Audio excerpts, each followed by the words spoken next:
Hello बच्चों, कैसे हो? तो स्टूडेंट्स, आज हम एक्सरसाइज 10.2 करेंगे। और इससे पिछले की वीडियो में मैंने एक्सरसाइज 10.2 का एग्जाम्पल एंड बेसिक कंप्लीट करा रखा है, तो आप मेरी प्लेलिस्ट में जाकर देख सकते हैं। तो आज हम पहला क्वेश्चन करेंगे। इसमें कह रहा है कि निम्नलिखित सदिशों के परिमाण का परिकलन कीजिए। तो मैंने आपको सूत्र बताया था, किसी भी सदिश का अगर हमें परिमाण निकालना हो ना, उनके कंपोनेंट के वर्गों का योग और उसका अंडर रूट ऐसे निकालते हैं हम। तो भाई परिमाण को डिनोट करते हैं ए वेक्टर के मोड से। इसका निकालो 1 का स्क्वायर प्लस 1 का स्क्वायर प्लस 1 का स्क्वायर, इसको ऊपर अंडर रूट कर दो। ये आएगा मेरा 3 अंडर रूट 3 आया ये। ठीक है, तो ये मेरा क्वेश्चन हुआ फर्स्ट। तो सेकंड पार्ट है इसका। बी वेक्टर मुझे दे रखा है 2i cap minus 7j cap minus 3k cap, ये दे रखा है मेरा। तो इसका निकालो भाई। इसका जब मैं निकालूंगा तो भाई 2 का स्क्वायर प्लस माइनस 7 का स्क्वायर प्लस माइनस 3 का स्क्वायर का अंडर रूट। ये करो, 2 का स्क्वायर कितना होता है 4, ये 49, ये आएगा 9। फिर इसका अंडर रूट निकाल लो। 13, 49, 50, 10, 63, और ये आएगा अंडर रूट 63, और में से एक कम करो अंडर रूट 62 आएगा जब हम इन्हें जोड़ेंगे। ठीक है, तो भाई लिखो, लिखते हैं भाई अंडर रूट 62, इनको ऐड कर दो और क्या। अब अगला पार्ट है एक और, बहुत ही सिंपल है, कुछ नहीं करना है इसमें, बहुत ही सिंपल अध्याय है। तो भाई ये दे रखा है सी वेक्टर दे रखा है मुझे 1/वर्गमूल√3i cap plus square root j cap minus के 1/वर्गमूल 3k कैप, इतना दे रखा है मुझे, राइट। तो अब मैं क्या करूँगा, यहाँ सी वेक्टर का मोड निकालना है ना मुझे, तो भाई इनका वर्ग करके जोड़ दो और कुछ नहीं करना। तो सी वेक्टर का मोड निकाल लो, 1/√3 का वर्ग करो, फिर इसका वर्ग करो, फिर इसका वर्ग करो, फिर इसके ऊपर अंडर रूट लगाओ। तो देखते हैं ये आएगा 1/3। जब मैं 1/√3 का वर्ग करूँगा तो 1/3 आएगा, ये भी 1/3 आएगा, ये भी 1/3 आएगा। इनको जोड़ो, ये आएगा वर्गमूल 1, तो मेरा आंसर होगा 1। वर्गमूल 1 का अंडर रूट करेंगे, जब मैं 1 का अंडर रूट करूँगा तो भाई 1 ही आएगा। तो ये भी कंप्लीट हुआ, फर्स्ट कंप्लीट होया। तो दूसरा करो भाई। तो इसमें निकालना है मुझे समान परिमाण वाले दो विभिन्न सदिश लिखिए। तो उतार लेता हूँ मैं क्वेश्चन को। तो मैंने सेकंड क्वेश्चन उतार लिया है। इसमें बताना है मुझे समान परिमाण वाले दो विभिन्न सदिश लिखने हैं। तो भाई समान परिमाण वाले दो ही लिखने हैं, अनंत हो सकते हैं, इसको उत्तर होंगे अनंत। तो मुझे कह रहा है दो लिखिए सदिश। तो मैं इसे करूँगा दो जिनका परिमाण समान हो। तो देख लो ऐसे कौन से सदिश होंगे। अगर मैंने ए वेक्टर को i cap plus 2j cap मान लिया, और बी वेक्टर को इसका जब हम स्क्वायर करेंगे तो √5 आएगा, तो इसको मैं उल्टा करके लिख दूंगा, 2 यहाँ लिख दो। और बी वेक्टर को मैंने निकाल लिया 2i cap plus j cap, ऐसे लिख लिया। भाई इसका परिमाण निकाल लो, दोनों के इक्वल होने चाहिए। इसका 1 का स्क्वायर प्लस 2 का स्क्वायर, इसका आएगा मेरा अंडर रूट 5। और इसका निकालिएगा, इसका 2 का स्क्वायर प्लस 1 का स्क्वायर, इसका भी आएगा मेरा अंडर रूट 5। तो भाई दोनों के इक्वल है, तो हमने दो एग्जाम्पल दे दिए। अगला क्वेश्चन है आपका, समान दिशा वाले दो विभिन्न सदिश लिखिए। तो इसमें कुछ नहीं करना है, समान दिशा वाले दो विभिन्न सदिश लिखने हैं।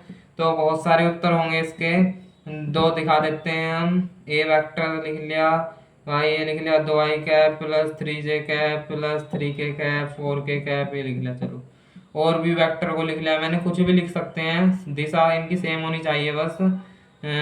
4j cap plus sorry 4i cap plus 2k cap plus 3j cap, I J J आएगा ना, फिर के। तो ये हो गया इसका आंसर भाई, बहुत ही सिंपल है क्वेश्चन, कुछ भी नहीं करना है इनमें।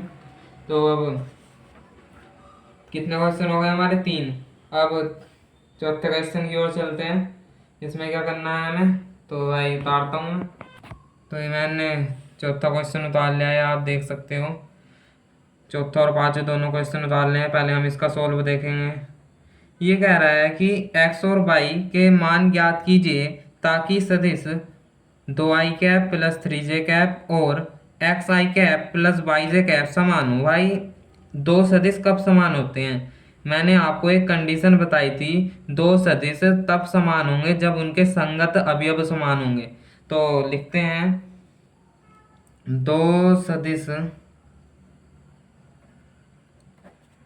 केवल और केवल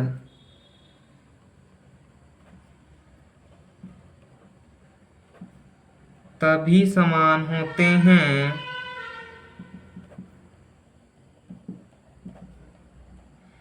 जब उनके संगत अवयव या घटक समान होते हैं। भाई संगत अवयव क्या है इसके?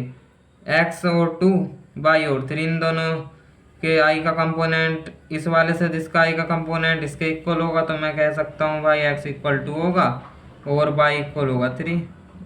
तो x और y के मान याद करने थे, हमने कर दिए। अब इसे सोल्व करते हैं फटाफट। ये दे रखा है मुझे एक सदिश का प्रारंभिक बिंदु 2,1 है, ठीक है, और अंतिम बिंदु -5,7 है, ठीक है। इस सदिश के अदिश एवं सदिश घटक ज्ञात कीजिए। भाई एक सदिश दे रखा है जिसका मुझे प्रारंभिक बिंदु दे दिया है और एक दे दिया है अंतिम बिंदु, राइट। ये दे रखा है, इसे मैं ए बिंदु मान लेता हूँ, इसे मैं बी बिंदु मान लेता हूँ। तो भाई ये दिया है मुझे एक सदिश। तो जो इस सदिश, ये पूरा सदिश है ना, इसका अदिश और सदिश घटक याद करने हैं मुझे। पहले तो भाई ए बी वैक्टर निकालो, ए बी वैक्टर निकालो। ए बी वैक्टर कैसे निकलेगा? मैंने आपको फॉर्मूला बताया था, A B vector O B vector में से ओ ए वैक्टर, इसे ओ बी मान लो, इसे ओ ए मान लो। पहले तो इसे घटक के रूप में लिखो, घटक के रूप में ही तो ज्ञात होता है कोई भी वेक्टर। अगर हम ज्ञात करते हो तो आई से लगा देंगे इसके साथ, -5 में से -1 घटाओ तो -6 आएगा, -6 -5 में से 2 घटेगा ना तो -7 आएगा, और 7 में से 1 घटाओ प्लस के 6j कैप। तो भाई इसमें अदिश और सदिश देखो, अदिश होते हैं हमारे जो हमारे नंबर होते हैं, जैसे 7 है, 6 है, -7 और 6, मतलब कि अदिश पढ़ाया था मैंने जिनका मैग्नीट्यूड ही होता है और डायरेक्शन नहीं होती है। और जो मेरा सदिश हुआ, सदिश तो भाई ये है ए बी वैक्टर, तो मैं इसे ही लिख दूंगा -7i cap plus 6j cap. भाई बात समझ में, इसकी दिशा और मैग्नीट्यूड दोनों होते हैं। तो मेरे 5th क्वेश्चन तक सोल्व हो गए। मैं आपको 6th 7th क्वेश्चन और कराऊंगा, तो भाई करते हैं, इन्हें उतार लेता हूँ मैं। तो मैंने 6th एंड 7th क्वेश्चन उतार लिए हैं। तो सबसे पहले 6th का सोल्व देखते हैं। क्या कह रहा है इस क्वेश्चन में? सदिश ए वेक्टर इतना दे रखा है मुझे, और बी वेक्टर इतना दे रखा है मुझे, और सी वेक्टर इतना दे रखा है मुझे, का योगफल ज्ञात कीजिए। बहुत ही सिंपल सवाल है, इन तीनों को जोड़ना है बस। तो मैं कैसे जोड़ूंगा? A vector plus B vector plus C vector, direct जोड़ दो यहाँ से। आई के कंपोनेंट अलग जोड़ो, जे के कंपोनेंट अलग जोड़ो, और के कंपोनेंट अलग जोड़ो। आई के कंपोनेंट देखो यहाँ क्या है 1, यहाँ -2, और यहाँ है 1, तो 1 -2 + 1 0 आएगा। तो भाई लिखो 0i कैप। यहाँ देखो जे का कंपोनेंट -2 है, और यहाँ है मेरा +4, और यहाँ है मेरा -6। -2 + 4 कितना बचा मेरा? 2। 2 में से 6 घटाओ, कितना बचेगा मेरा? -4। तो ये आएगा मेरा -4j कैप, ठीक है। अब के कंपोनेंट्स को जोड़ो, ये है 1, ये है 5, 6 आ गया। अब ये है -7, तो माइनस बचेगा, -1, तो के कैप लिख दो, -1 के कैप बच गया। अब इसे सही करके लिख दो भाई, -4j कैप और के कैप। ये हो गया इसका answer, A vector plus B vector plus C vector, ये इनका जोड़ आया। तो भाई बहुत ही सिंपल है, कितने सिंपल तरीके से करा दिया। तो अब 7th क्वेश्चन है, सदिश ए वेक्टर आई कैप प्लस जो जे कैप प्लस 2k कैप के अनुदिश एक मात्रक सदिश ज्ञात कीजिए। तो इसे भी सोल्व करते हैं। मैंने आपको एक फॉर्मूला बताया था, अगर हमें किसी भी सदिश के अनुदिश मात्रक सदिश ज्ञात करना है तो भाई जो जिसके अनुदिश मात्रक सदिश ज्ञात करना है उसको ऐसे लिखो ए कैप, और यहाँ लिख दो ए वेक्टर, और यहाँ लिख दो इसका मोड। तो भाई ए वेक्टर कितना दे रखा है मुझे, आई कैप प्लस जे कैप, ये तो मुझे गिवन है, और मुझे निकालना है मोड। तो मैं कैसे निकालूंगा, 1 का स्क्वायर प्लस 1 का स्क्वायर प्लस 2 का स्क्वायर। ठीक है, अब क्या करूंगा मैं, आई कैप प्लस जे कैप प्लस 2k कैप। अब भाई इसको सोल्व करो, ये आया 1 4 √6 आया, यह आया मेरा वर्गमूल 6। अब मैं इसे अलग अलग करके लिख सकता हूँ ना, बताओ कैसे लिखूंगा।